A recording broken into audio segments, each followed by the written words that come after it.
నమస్తే. Welcome to Disha TV. ప్రస్తుతం నాతోనైతే doctor Vijay Bhaskar, chairman clinical research గారు మనతో ఉన్నారు. సో, ఈ టైంలో ఎట్లా అనంటే కోవిడ్ వస్తుంది కాబట్టి అంటే కోవిడ్ నుంచి ఒక కొత్త వేరియంట్ అయితే ఇప్పుడు స్ప్రెడ్ అయితా ఉంది.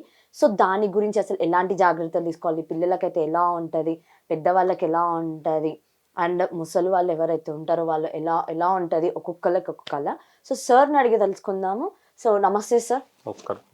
సో, సో చెప్పండి సార్. అంటే ఇప్పుడు కొత్తగా ఒక వేరియంట్ వచ్చింది గదా! అది కోవిడ్ కన్నా డేంజరస్సా? అబ్సల్యూట్‌లీ ఇవన్నీ ఒకటే ఫ్యామిలీకి చెందిన వైరస్‌లండి. ఇది కోవిడ్ వైరస్‌గా భావించడం జరుగుతుంది. ఇప్పుడు మనం ఈ ఇంతకుముందు మనకు ఏదైతే ఒమిక్రాన్ అనే వేరియంట్ ఉందో దానికి సబ్‌లివేజ్ వైరస్ అంటాము దీన్ని. ఈ వైరస్ యొక్క లక్షణాలన్నీ సిమిలర్‌గా ఉంటాయి. కానీ ఇప్పుడు సీజనల్ డిసీజెస్ ఎక్కువగా ఉన్నాయి. ఫ్లూ సింప్టమ్స్ మళ్ళీ సంబంధించిన డిసీజెస్ గానీ, న్యూమోనియాకి సంబంధించిన డిసీజెస్ ఎక్కువున్నాయి కాబట్టి ఈ యొక్క వైరస్ ఎఫెక్ట్ కూడా అదే లక్షణాలతోటి ఉంటుంది కాబట్టి కొంత మనల్ని ఆందోళన కన్ఫ్యూజన్ చేస్తుంది. యూజువల్‌గా ఇప్పుడు ఈ వైరస్ సౌత్ ఏషియన్ సింగపూర్ గానీ, సౌత్ ఏషియన్ కంట్రీస్‌లో ఎక్కువగా స్ప్రెడ్ అవ్వడం. దీనికి కొత్తగా JN.1 వైరస్ అనే పేరు పెట్టడం జరిగింది. ఈ యొక్క వైరస్ ఆహ్, సి లక్షణాలు సిమిలర్‌గా ఉంటాయి. ఏవైతే మనకు కోవిడ్ లక్షణాలు ఉన్నాయో జ్వరము, దగ్గు, ముక్కు కారడము, గొంతులో నొప్పి రావడము, ఒళ్ళు నొప్పులు రావడము, కండరాల నొప్పులు రావడము, అంతేకాకుండా కడుపులో నొప్పి రావడం, అంతేకాకుండా గొంతులో మంటతో పాటు గొంతులో నొప్పి రావడం, ఛాతీలో ఆయాసంలాగా అనిపియడము, కొంత ఆయాసము పెరిగిన కొద్దీ అంటే సాచురేషన్ లెవెల్స్ పడిపోయిన కొద్దీ సివియర్‌గా మారి హాస్పిటలైజేషన్ అవ్వడం ఇలాంటి లక్షణాలతో కూడిన మనకు కనబడతాయి. అంతకు మించి కొత్తగా ఇందులో ఈ యొక్క JN.1 వైరస్ వలన కొత్త లక్షణాలైతే లేవు. అంటే డేంజరస్ అంటారా సార్? ఎందుకంటే కోవిడ్‌లో మనం చాలా డెత్స్ అనేవి చూసాం కాబట్టి. సో, ఇప్పుడు JN.1 అయితే కొత్త ఒక వేరియంట్ అయితే మనకు వచ్చింది గదా! సో, ఎలా ఉండబోతుంది? అబ్సల్యూట్‌లీ రైట్ అండి. కోవిడ్ అన్నది వైరసు ట్రాన్స్‌మిసిబిలిటీ ఎక్కువగా ఉంటుంది. అంటే ఒక వ్యక్తి నుంచి 10 మందికి వితిన్ క్షణాల్లో స్ప్రెడ్ అవుతుంది కాబట్టి ఈ యొక్క కొన్ని వేల లక్షల వైరస్‌లు ఉన్నా కూడా ఈ యొక్క వైరస్ ఎఫెక్ట్ ట్రాన్స్‌మిసిబిలిటీ ఎక్కువగా ఉంటుంది. ఇన్ఫెక్షన్ రేట్ ఫాస్ట్‌గా స్ప్రెడ్ అవుతుంది. ఎక్కువగా మన బాడీలో ఉండే ఇమ్యూన్ సిస్టమ్ మీద దెబ్బతీస్తుంది. అంతేకాకుండా బాడీలో మేజర్ ఆర్గన్ అయిన లంగ్స్‌లో ఫస్ట్ ఎఫెక్ట్ అయ్యి ఆ తర్వాత కిడ్నీ, లివర్ ఇవన్నీ ఎఫెక్ట్ అవుతాయి కాబట్టి మనకు దీని యొక్క ట్రాన్స్‌మిసిబిలిటీ ఎక్కువ and damage of the lungs కానీ ఇతరత్ర అవయవాలు ఇంపార్టెంట్ ఎక్కువ కాబట్టి ఇది చావుకు కారణం కూడా ఎక్కువగా ఉంది కాబట్టి దీనివలన కొంత రిస్క్ ఉంటుందనే భావించాలి. కానీ మనకు ఉన్న యాంటీబాడీస్ మనకున్న వ్యాక్సిన్‌తో తీసుకున్న యాంటీబాడీస్ డెఫినెట్‌లీ మనకు ప్రొటెక్ట్ చేస్తుందిగా భావించాలి. సో, సార్ నార్మల్‌గా ఇప్పుడన్నారు గదా! లంగ్స్ అనేవి ఇంపార్టెంట్ అని. అంటే ప్రీవియస్‌గా ఎవరికైతే కోవిడ్ వచ్చిందో వాళ్ళకి కొంచెం ఫ్యూచర్‌లో అనేది ఎఫెక్ట్ అయితది అని చెప్పారు.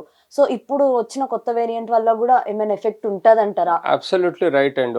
ఒకసారి మనకు డిసీజ్ వచ్చిపోయుంటే, కోవిడ్ వచ్చిపోయుంటే, మనం మెడికేషన్ తీసుకున్న తర్వాత కంప్లీట్ రికవరీ అంటే ఊపిరితిత్తుల కణాలలో గానీ, లేకపోతే గాలి బుడగలు లాంటి అల్వియోలై ఎక్కడైతే ఆక్సిజన్, కార్బన్ డయాక్సైడ్ ఎక్స్‌చేంజ్ అవుతదో, అక్కడ మనకు పాత రెమినెంట్ లేకుండా కోమార్బిడ్ డిసీజ్ లాంటి బీపీ, షుగర్ లేకుండా, క్యాన్సర్ గానీ, ఇంకా ఇతరత్ర డిసీజెస్ లేకుండా ఉంటే పర్వాలేదు. కానీ ఇలాంటి బీపీ, షుగరు, క్యాన్సర్ లాంటి డిసీజెస్ ఉండి ఆల్రెడీ ప్రీవియస్‌లీ ఊపిరితిత్తులు ఎక్కువగా డ్యామేజ్ అయ్యి, ఇప్పుడు మళ్ళీ కోవిడ్ బారిన పడితే కొంత మేరకు మళ్ళీ స్ట్రాంగ్‌గా ఎఫెక్ట్ ఆర్గాన్స్ మీద ఉంటుంది. ఎందుకంటే ఆల్రెడీ ఒకసారి వచ్చిపోయిన తర్వాత సరైన వ్యాక్సిన్ తీసుకున్నా, తీసుకోకపోయినా ఈ యొక్క కొత్త జేన్ వైరస్ యొక్క క్యారెక్టరిస్టిక్ డ్యామేజ్ ఏందంటే లంగ్స్‌లో ఉండే ఏవైతే అల్వియోలై ఉంటుందో వాటిని డ్యామేజ్ చేసి చిన్న చిన్న మైక్రో క్లాట్స్ ఏర్పడతాయి.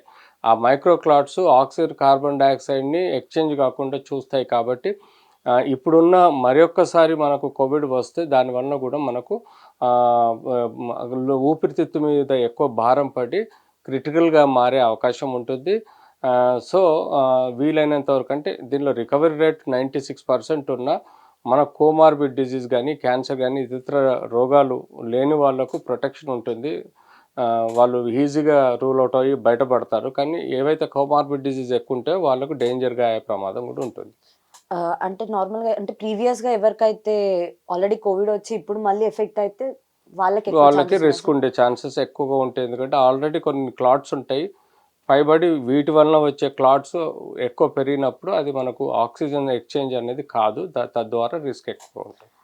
లైక్ సార్ పిల్లలకి ఎలా ఉండొచ్చు ఇవి ఇన్ పిల్లలకి కేస్? లక్కీగా మనం చూస్తున్నాం గత 2019 నుంచి ఇప్పటి వరకు వాళ్ళకు ఉన్న వ్యాక్సిన్స్, రీసెంట్గా తీసుకున్న వ్యాక్సిన్స్ వలన వాళ్ళకు 29% ప్రొటెక్షన్ ఉంది కాబట్టి ఇప్పుడు మనం పిల్లలలో ఎక్కువగా అప్పటి నుంచి ఇప్పటి వరకు ఎక్కువ చూడటం లేదు. కానీ ఇమ్యూన్ కాంప్రమైజ్ చిల్డ్రన్స్లలో, ఇతరత్ర రోగాలు ఉన్న వాళ్ళల్లో, చిన్నపిల్లల్లో ఈవెన్ ట్యూబర్క్లోసిస్ ఉండటం వల్ల కానీ, ఇతరత్ర డిజీజ్ ఉండటం వల్ల కానీ, లేకపోతే మనకు బీపీ షుగర్లు కూడా కొంతమంది పిల్లల్లో వస్తాయి.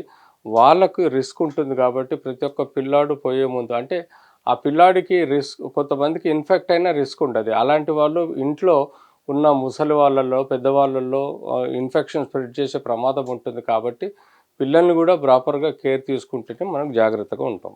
సో అడల్ట్స్కి ఎలా ఉండొచ్చు సార్? అడల్ట్స్లో యాజ్ ఇట్ ఈస్గా మనకు బీపీ షుగర్లు ఉంటాయి, క్యాన్సర్ డిజీజ్ ఉంటాయి, కిడ్నీ డిజీజ్ ఉంటాయి, ఇతరత్ర రోగాల బారిన ఉన్నవాళ్ళు ఈ ఇమ్యూన్ కాంప్రమైజ్డ్ ఉంటారు. ఇమ్యూన్లో యాంటీబాడీ సఫిషియెంట్గా ఉండేవి కాబట్టి ఈ యొక్క వైరస్ కొత్తగా ఏర్పడటం వలన దాన్ని ఎక్కువగా డ్యామేజ్ చేసే ప్రమాదం కూడా ఉంటుంది. అండ్ ముసలి వాళ్ళు అయితే వాళ్ళకి ఎలా అబ్సల్యూట్లీ ఉండొచ్చు ముసలి అంటారు? వాళ్ళల్లో మనం ఇన్ఫెక్షన్ బాగా స్ప్రెడ్ అయ్యే ప్రమాదం ఉంటుంది. ఎందుకంటే వాళ్ళు ఇమ్యూనో కాంప్రమైజ్డ్ ఉంటారు, యాంటీబాడీస్ ఉండవు, ప్లస్ వాళ్ళకు బీపీ షుగర్లు, క్యాన్సర్లు, kidney diseases, liver diseases, brain, heart disease కూడా ఉంటాయి కాబట్టి దీనికి సున్నితమైన కొత్త వైరస్ సున్నితంగా ఉంటుంది కాబట్టి అది డ్యామేజ్ చేసే ఆస్కారంగా ఎక్కువ ఉంటుంది. వాళ్ళకి ప్రివెంటివ్ మెజర్స్ కూడా తక్కువ ఉంటాయి కాబట్టి రిస్క్ ఎక్కువ ఉంటుంది కాబట్టి ముసలి వాళ్ళకు ఇది ప్రమాదకరంగా మారచ్చు. సో ఈ ఇప్పుడు నేను చెప్పాను కదా 3 టైప్స్లో, సో ఎవరికి ఎక్కువ డేంజరస్ అంటారు సార్? అబ్సల్యూట్లీ ట్రాన్స్మిసిబిలిటీ మట్టు ఉంటుంది, బట్ ఓల్డ్ ఏజ్ వాళ్ళలో ఎక్కువగా డేంజర్ ఉంటుంది, రిస్క్ ఉంటుంది. ఎందుకంటే వాళ్ళ బాడీలో ఉండే కణాల్లో కానీ యాంటీబాడీ ఇమ్యూన్ సిస్టమ్ కానీ సఫిషియెంట్గా సక్రమంగా ఉండదు కాబట్టి ఈ యొక్క ఎఫెక్ట్ ఎక్కువగా ముసలి వాళ్ళల్లో పడే ఆస్కారం ఉంటుంది. అండ్ అలా కాకుండా నార్మల్గా ఇప్పుడు మనం చూసుకున్నా కూడా ఏదైతే JN.1 అయితే ఉందో దానివల్ల ఆల్రెడీ డెత్ రేట్స్ అనేవి ఇప్పుడు ఇంక్రీజ్ అవుతున్నాయి. అది కాకుండా 18+ అంటే 18,000+ కేసెస్ అయితే యాక్టివ్లో ఉన్నాయి. వన్ మోర్ థింగ్ ఏంటిదంటే అది కేరళ, కర్ణాటక, మహారాష్ట్ర, రాజస్థాన్ ఇలా డిఫరెంట్ స్టేట్స్లో ఆల్రెడీ అది స్ప్రెడ్ అయిపోయింది కదా సార్. సో ఎలాంటి జాగ్రత్తలు ఇప్పుడు మనం తీసుకుంటే best? And one more thing, Covid టైంలో క్వారంటైన్లో ఉన్నట్టు దీనికి కూడా ఏమైనా ఉండాల్సి వస్తుందా? యూజువల్గా మనకు ఇప్పుడున్న ఇండియాలో 2700 కేసులే మనకు యాక్టివ్ కేసెస్ ఉన్నాయి.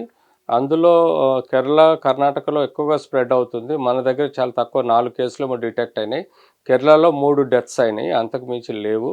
బట్ ఓవరాల్గా prevention is better than treatment అంటే mask, face shield, physical distance, sanitization, ఈ 4 పద్ధతులు యథావిధిగా మనం కోవిడ్లో నేర్చుకునేవి అవుతున్నాయో అవి తీసుకుంటే మనకు ఎట్టి పరిస్థితుల్లో సమస్యలు రావు. ఇవి తీసుకోకపోతే బేసిక్గా ట్రాన్స్మిషన్ పెరిగే ప్రమాదం ఉంటుంది ఒకటి. రెండోది వీలైనంత వరకు మాస్క్ అయితే కంపల్సరీ వేర్ చేయాలి. ఎక్కడైతే మీరు క్లోజ్డ్ రూమ్లలో 10 మందితోటి డిస్కషన్ అయినా, మీటింగ్ అయినా, సభలలో కానీ కంపల్సరీ మాస్క్ ధరించాల్సిన అవసరం ఉంటుంది ఇంకొన్నాళ్ళు. అలాగే అందరూ వ్యాక్సిన్ వేసుకోవాల్సిన అవసరం ఉంటుంది. దానికి తోడు ఏమాత్రం చిన్న ఆరోగ్య పరిస్థితి బాగాలేకున్నా దగ్గరలో ఉన్న డాక్టర్ చూపించుకొని మెడికల్ ట్రీట్మెంట్ తీసుకోవాల్సిన అవసరం ఉంది. And one more thing sir, నార్మల్గా ఇప్పుడు కోవిడ్ అనేది యాక్చువల్గా ఎఫెక్ట్ అయ్యేది బాగా ఓల్డ్ ఏజ్ వాళ్ళు అంటున్నారు కదా. కొంతమందికి ఆ ఇమ్యూనిటీ సిస్టమ్ ఉండకపోవచ్చు లైక్. సో వాళ్ళు ఎలాంటి టైప్ ఆఫ్ ఫుడ్ తీసుకుంటే బెస్ట్? అబ్సల్యూట్లీ హైలీ న్యూట్రిషియస్ అంటే మనం green vegetables, green salads, dry fruits, fat, protein and carbohydrate సమపాలల్లో తీసుకోవాలి. రోజు కనీసం ఒక half an hour to 1 hour pranayama, meditation, yoga ప్రొద్దున్నే చేయాలి. ఆ తర్వాత ఒక half an hour to 1 hour exercises, physical exercise చేయాలి. మంచి న్యూట్రిషన్, ఎక్కువగా లిక్విడ్ డైట్స్ తీసుకుంటూ ఉండాలి. వైరస్ కన్ఫర్మ్ కాగానే ఐసోలేట్ అవ్వాల్సిన అవసరం ఉంది. దానికి తోడు తీసుకోవాల్సిన medicines, nutrition, exercises and stress లేకుండా రిలాక్స్గా ఉంటే డెఫినెట్లీ వాళ్ళకి ఇలాంటి ప్రాబ్లం పెరగకుండా వచ్చినా కూడా దాని నుంచి మనం కాపాడగలుగుతాం. అంటే ఎలా డిటెక్ట్ చేయగలం సార్ ఇది కోవిడా కాదని? ఎందుకంటే జనరల్గా అవుతూ ఉంటాయి కదా, లైక్ ఇప్పుడు వెదర్ కూడా బాగాలేదు, ఇట్స్ లైక్ కూల్ కాబట్టి మనం డిటెక్ట్ చేయలేం కదా whether it's COVID or not అని. సో ఎలా అంటారు? యూజువల్గా ఇప్పుడు మాన్సూన్ టు వింటర్ సీజన్లో ఏమవుతుందంటే ఎక్కువ శాతం మనకు అప్పర్ రెస్పిరేటరీ డిసీజెస్ అంటే ఆయాసము, దగ్గు, జ్వరం లాంటివి ఎక్కువగా వస్తుంటాయి, గొంతు నొప్పి.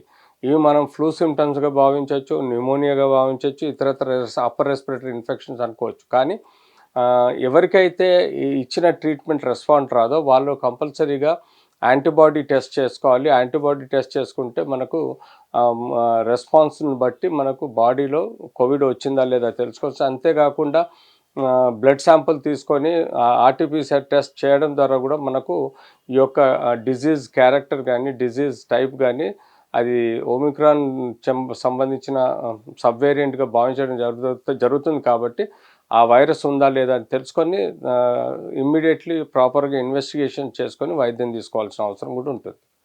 అండ్ లైక్ ఎట్లా సార్? అంటే ఇప్పుడు కోవిడ్ అంత డేంజర్ అని అనుకోవచ్చా మనం? ఎందుకంటే డెఫినెట్‌లీ. లాక్‌డౌన్ అని అయ్యింది. చాలా వరకు మనకు లాసెస్ కూడా ఎప్పుడైనా అయినాయి. సో కోవిడేనండి. కోవిడ్ యొక్క ట్రాన్స్‌మిసిబిలిటీ, ఇన్ఫెక్షన్ రేట్ ఎక్కువుంది కాబట్టి తప్పనిసరిగా మనం తీసుకోవాల్సిన జాగ్రత్తలు తీసుకోవాలి. నెగ్లెక్ట్ చేయటం వల్ల మళ్ళీ మనం ఇదివరకు ఎప్పుడైతే లాక్‌డౌన్‌లో పోయి చాలా సఫర్ అయినామో ఆర్థికంగా, మానసికంగా, శారీరకంగా దెబ్బతిన్నామో అలా జరగకుండా చూసుకోవాలంటే ఇప్పుడు తీసుకోవాల్సిన మాస్క్, ఫిజికల్ డిస్టెన్స్, శానిటైజేషన్ లాంటి కేర్ తీసుకుంటే తప్పకుండా కంట్రోల్ అవుతుంది. నార్మల్‌గా ఇప్పుడు కేరళ అయితే ఎక్కువ ఉంది కదా సార్ యాక్టివ్ కేసెస్ కోవిడ్‌వి. సో అక్కడి నుంచి ఇప్పుడు నార్మల్‌గా అందరూ శబరిమల వెళ్ళి మళ్ళీ రిటర్న్ వస్తున్నారు కదా! సో దానివల్ల ఏమైనా మనకి వైరస్ వచ్చే ఛాన్సెస్ ఉన్నాయంటారా? అబ్సల్యూట్‌లీ రైట్ అండి. ఇప్పుడు ఇది యాక్చువల్లీ సింగపూర్ సిటీలో స్టార్ట్ అయిన ఇన్ఫెక్షను క్రమంగా సౌత్ ఏషియన్ కంట్రీస్‌లో అన్ని దేశాలకు వ్యాప్తి చెందింది. అలాగే యూఎస్ఏలో కూడా హెచ్ఎన్ వైరస్ అన్నది ఒకటి స్ప్రెడ్ అవుతుంది. ఇక్కడున్న జేఎన్ వైరస్ కూడా మనకు సౌత్ ఏషియన్ కంట్రీస్‌లో నుంచి స్ప్రెడ్ అయిన ఇన్ఫెక్షన్‌గా భావించాలి. కేరళ నుంచి కర్ణాటక నుంచి ఇప్పుడు మనకు తెలంగాణ, ఆంధ్రాలో కూడా ఇన్ఫెక్షన్ పెరిగే ప్రమాదం ఉంటుంది కాబట్టి బార్డర్‌లో స్క్రీన్ టెస్ట్ చేసి లోపలికి అలో చేయాలి. తద్వారా మనం ఇన్ఫెక్షన్‌ని కంట్రోల్ చేయగలుగుతాం. లేకపోతే ఈ ట్రాన్స్‌మిసిబిలిటీ పెరిగి అన్ని రాష్ట్రాలు కూడా ఎఫెక్ట్ అయ్యే ప్రమాదం ఉంటుంది. తద్వారా లాక్‌డౌన్ పోయే ప్రమాదం కూడా ఉంటుంది కాబట్టి ఈ prevention is better than treatment అన్నట్టుగా ముందు జాగ్రత్త చర్యలు ఆర్టీపీసీఆర్ టెస్ట్ గాని చేస్తే తప్పనిసరిగా మనం ఇంటర్‌స్టేట్ బార్డర్‌లో కంట్రోల్ చేయగలిగితే ఇన్ఫెక్షన్ స్ప్రెడ్ అవ్వకుండా కూడా ఉంటుంది. అంటే ఈ కోవిడ్‌కి అనేది ఒక ఫుల్ స్టాప్ ఉండదా సార్? అబ్సల్యూట్‌లీ ప్రపంచంలో లక్షల వైరస్‌లు వాటి యొక్క మార్ఫాలజీ అంటే వాటి స్ట్రక్చర్ మార్చుకుంటూ కొత్త వైరస్ రూపంలో వస్తాయి. కొత్త వైరస్ పేర్లు కూడా ఉంటాయి. కాబట్టి మనం ఒకసారి వైరస్ ప్రపంచం ఉన్నంత వరకు, మానవాళి ఉన్నంత వరకు కొత్త వైరస్‌లు వస్తూ ఉంటాయి. అంటే లైక్ కోవిడ్ అనేది బాగా ఎఫెక్ట్ అయింది గదా! ప్రతి ఒక్కళ్ళకి హ్యూమన్ బీయింగ్ గాని, అది ఎవరికైనా సరే గాని లైక్ ఇది పెద్ద డ్రాస్టిక్ అని మనం అనుకోవచ్చు. Almost all. అబ్సల్యూట్‌లీ. కోవిడ్ అన్నది వైరసు మనకి ఇన్ని 200 సంవత్సరాలు, 300 సంవత్సరాల నుంచి ఇన్ఫెక్షన్ చూసినా కూడా ఇంత బారిన మొత్తం ప్రపంచాన్ని గడగడలాడించింది ఈ యొక్క కోవిడ్ వైరసే. సో, దీని యొక్క గుణగణాలను బట్టి మనం తీసుకోవాల్సిన జాగ్రత్తలు తీసుకోవాలి. భయపడాల్సిన అవసరం లేదు. దీన్ని ఈజీగా నివారించబడతాం. కంట్రోల్ కూడా చేయగలుగుతాం. సో చూసారు గదా!